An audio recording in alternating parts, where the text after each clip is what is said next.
Welcome on our new video about financial accounting. Today we're gonna resolve together the case Busoni. So basically this case is divided into three parts. So you have 10 statements describing different operations from a company called Busoni. And we have three things to fill in, so a table, income statement, and a balance sheet. So let's begin with this table. It is divided in two parts. So we have on one side assets, and on the other side we have financing, divided into equity and liabilities.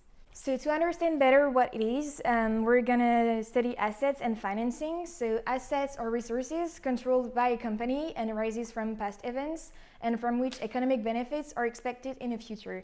So for example, it can be machines, equipment, or stocks, and that flow to the company. So it is value given to the company. On the other side, we have financing, which is divided into liabilities and equity. And basically, liabilities are present obligations arising from past events and from which we expect economic benefits to flow out of the company. So for example, it can be a debt paid to a supplier or a loan paid to the bank. And on the other side, we also have equity that is part of financing, and that is basically the residual interest in the company's assets after deducing the liabilities.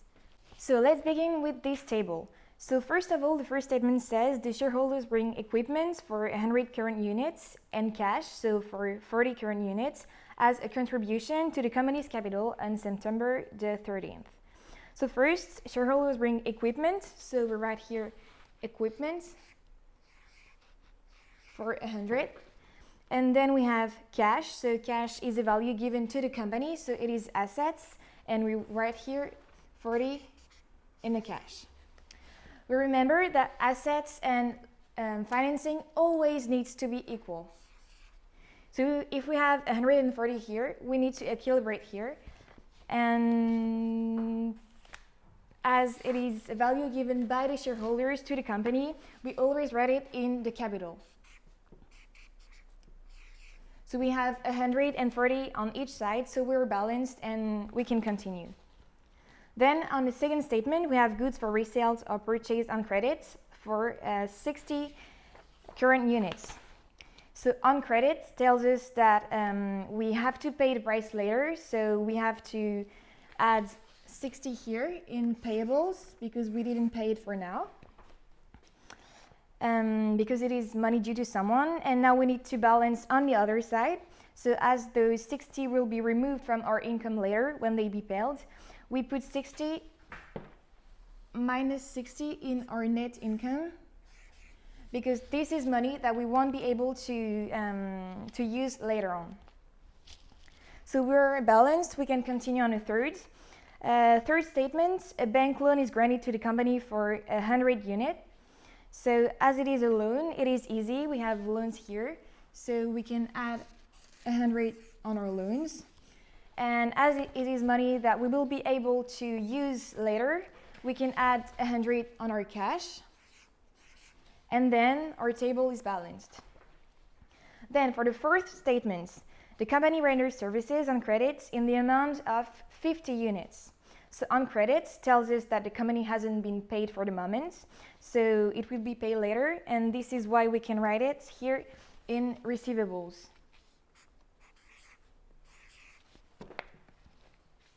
So now we need to balance our table. To balance, we put 50 here in net income, because this is money that we will be able to use when we will be paid. Then number 5. Personal expenses are paid by the company for 20 current units. So as it is money that is spent, we can remove those 20 units from our net income because we won't be able to use them after all. And to balance, we also remove those 20 from and as it is money that we use from our personal expenses, we can remove those 20 current units from our cash. Then for our sixth statement, cash is received from customers on prior sales for 42 current units. So we remember that in statement 4, the company rendered services on credit for 50 current units. So here customers just paid a part of their debt to us. So we can remove those 42 from the receivables because our customers don't need to pay them to us anymore. And to balance, we add those 52 current units to our cash because this is now money that we will be able to use for other expenses. Then for our 7th statement, have the merchandise on hand is sold on account for 40 current units. So as the merchandise is sold on account, it means that we will be paid later on. So we add 40 to our receivables.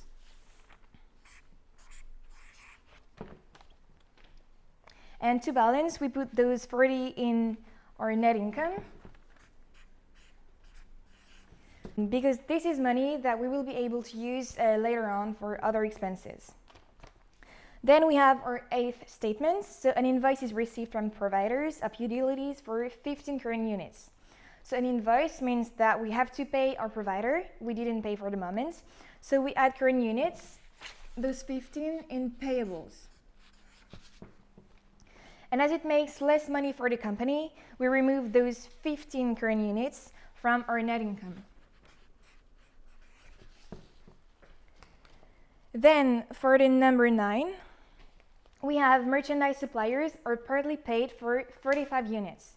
Remember that in the statement 2, we bought goods on credits for 60 current units. So here we reimburse partly our debt to the supplier. So in the statement 9, we have merchandise suppliers are partly paid for 55 current units. So remember that in statement 2, we paid suppliers for 60 current units, and here we reimburse a part of their debt. So we remove those 45 from our cash because it is an expense that we make, and we also remove them from our payables because it is money that we have to pay and that we paid, so we don't need to pay it anymore. Then for the last one, we have the company repays the bank on its loan, so for 10 current units. So this one is easy. We had 100 on our loans, so we just remove 10 current units from our loans. And as you see, as it is money that we pay to the bank, it is money that we won't be able to use anymore, so we remove them from our cash. So now that we completed all of our lines, we need to calculate the total for each column. So for equipment, we had 100, so 100 here. We didn't use stock, so 0. Receivables, we had 50 minus 42 plus 40, so we have 48. And then in cash, we had 40 plus 100 minus 20 plus 42 minus 45 and minus 10. So we have a total of 107 for the cash. Then for the financing part, we had 140 in capital, so we have it the same in the total. For the net income, we had minus 60 plus 50 minus 20 plus 40 minus 15, so we have a minus 5 for the total. For the loans, we only had 100 and we paid 10, so we only have 90 at the end. For the payables, we had to pay 60 and 15 current units, and we repaid part of it with 45 units, so we only have to pay at the end 30 current units. And now that we completed all of our table, we need to check that we have the same amount in assets and financing, because we remember it needs always to be equal. And if we add the columns of here and the columns of financing, we have indeed 255 on each side, so we are done with our table that is balanced on each side. So now that we're done with our table, we can begin with our part 2, so the balance sheet. Basically, a balance sheet reports the origin and the use of each resource used by the company. So as we can see, it is divided one more time in two parts. So we have assets and financing. We remember that financing is divided into two parts, so equity and liabilities that we saw earlier. But here we have something new. Assets is divided into two parts. So we have first the current assets, which are basically assets that can easily be transformed into cash within a year. So for example, we can have cash, inventory, receivables. And non-current assets are the other assets that are not easily transformable into cash within a year, and it is longer time investment. So for example, machines, equipment, land, and property that belongs to the company. So now let's complete our balance sheet. So we take it line by line. So first we added 100 for equipment. So we know that equipment are non-current assets because we use it for more than 1 year. So we add 100 in non-current asset for equipment. Then we also added 40 in cash. And we know that cash can be used within a year. So it is a current asset. So we add 40 in cash. Then to balance, we added 140 to capital, which is part of equity as written above, so it is easy to know where to put it. So we can add 140 to capital in equity. Then for step 2, we had goods for resale for 60 current units. So we added 60 to our payables, which are liabilities as written above. So we add 60 goods for resales in liabilities. And we had minus 60 in net income, which is part of equity. So we had goods for resale minus 60 in equity. Then for step 3, we granted a loan from the bank for 1,000 current units. So it is an asset that we can use within a year. So it is a current asset. So we can add our loan here for 100 units in current assets. To balance, we had a loan. We had 100 current units in loans, which is part of liability. So we add in liabilities our loan for 100 units.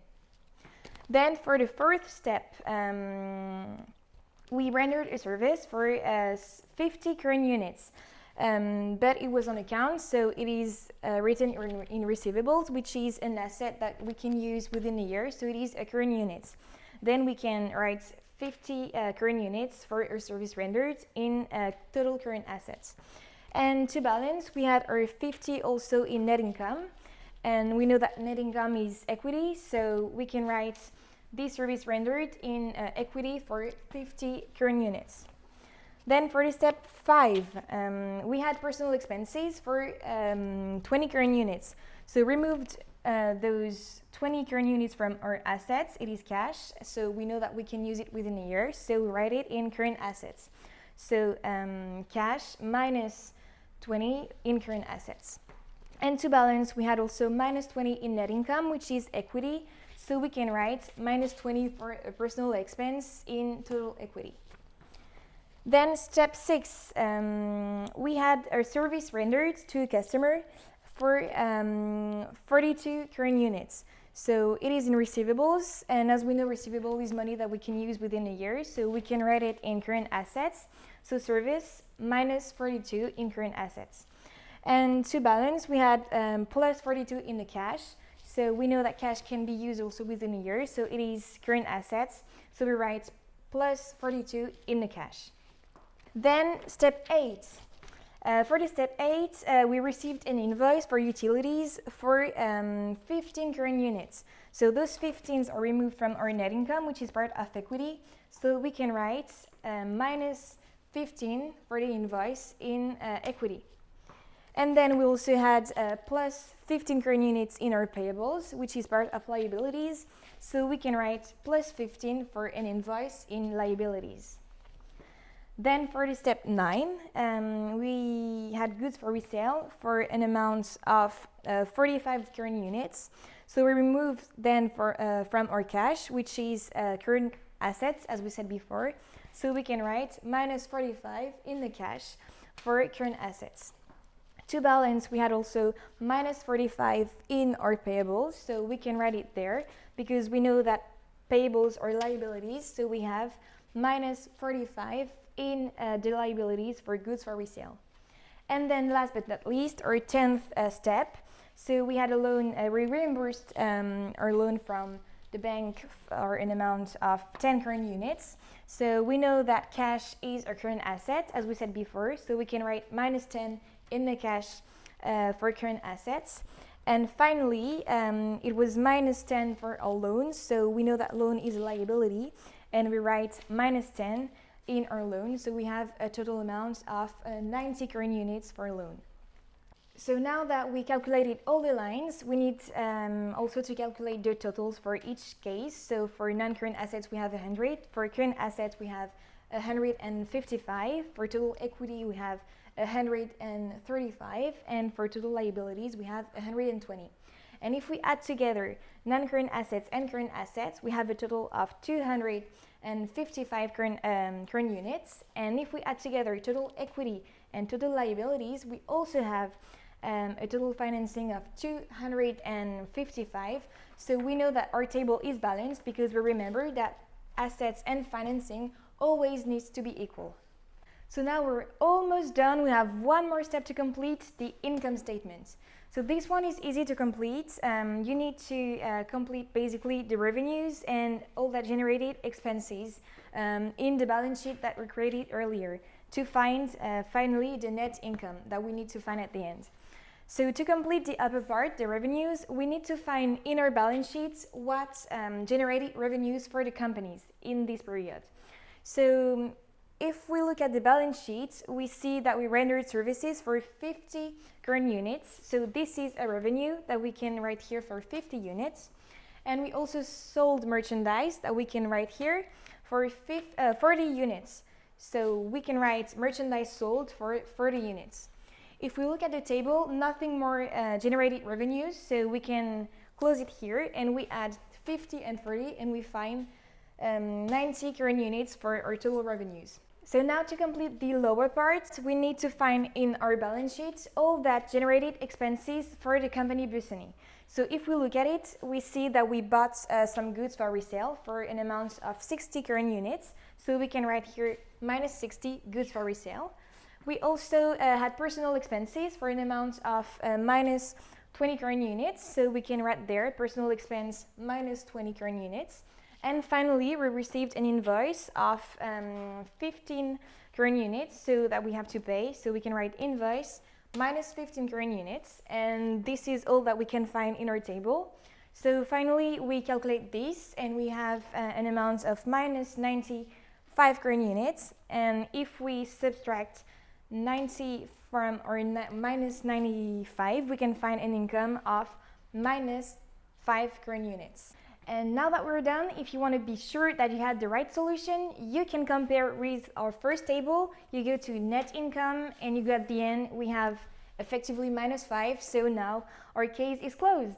So thanks for listening. I hope this video helped you for resolving the case Busoni and I wish you very good luck for your exams. Allez, la bise enflammée!